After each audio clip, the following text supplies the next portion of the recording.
Lijep pozdrav, dragi moji, i dobro mi došli. Danas pravimo najfiniji, najkremastiji i preukusan brownie.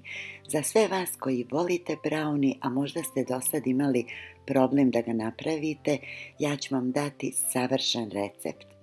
Treba nam 150 grama tamne čokolade i 50 grama mliječne. Ja sam koristila Milka Noisette. Čokoladu sitno isjeckajte, stavite je u zdjelicu i dodajte joj 120 grama putera. Ovo ćemo otopiti na tihoj vatri. Znači, iznad posude sa vrelom vodom polako otapajte čokoladu.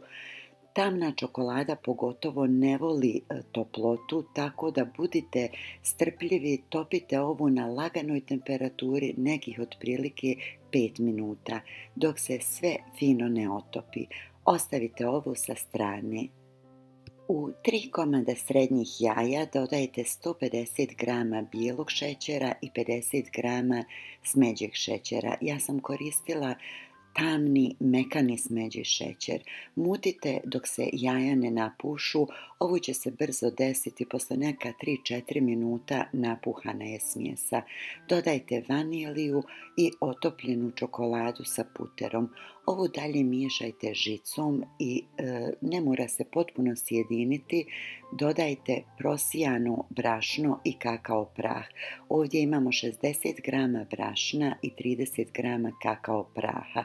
Miješajte dok se sve fino ne sjedini. Smjesu ćemo istresti u kalup prečnika 28 puta 19 cm ili neki sličnih dimenzija, može biti manji, ali nemojte koristiti veći kalup. Smjesu poravnajte, malo prodrmajte i malo lupite od sto da se na površini pojavi malo mjehurića. Ti će mjehurići poslije fino da popucaju i da daju onu koricu koju treba da ima brownie. Pecite na 180 stepeni prvo 10 minuta. Posle 10 minuta pogledajte, ovo vam može izgledati kao da je sve pečeno, međutim sredina je još malo udubljena. Nastavite peći još 3-4 minuta. Može vam se desiti, ja namjerno nisam izrezala ovaj dio da vidite da posle neka 2-3 minuta može da pukne kolač po sredini. Znači ne brinite, ova pukotina će se poslije sama spojiti, neće uopšte da se vidi. U ovom momentu, znači da je sredina napuhana, izvadite iz rerne. Pogledajte, pukotina je posle 2-3 minuta se spojila.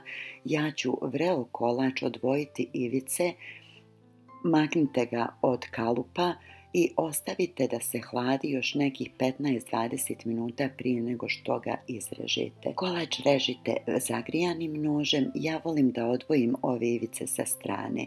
Sad pogledajte, ako budete rezali kolač povlačenjem noža, na nožu će vam ostati mnogo tragova jer je kolač dosta kremast unutra.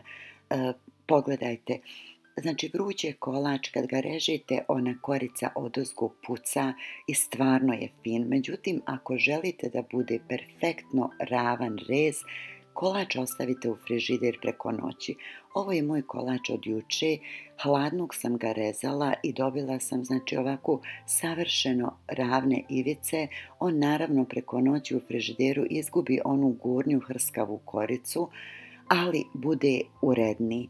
Ostavite ga nakon što ste znači isjekli, više ga ne vraćajte u frižider, neka stoji na sobnoj temperaturi.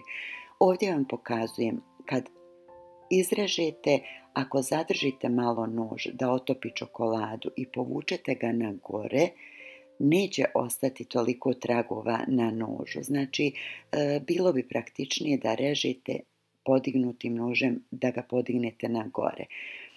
Kolač svo vrijeme držite na sobnoj temperaturi, tako je mnogo ukusniji. Dragi moji, to bi bilo sve za danas. Ja se nadam da vam je ovaj brownie fin i da ćete ga isprobati. Puno vam hvala na gledanju, na lajkovima, na dijeljenjima, na komentarima. Svaki vid vaše podrške meni puno znači. Do sljedećeg kuhanja ostanite mi zdravi i nasmijani. Puno pozdrava od vaše Arijeve kuhinje.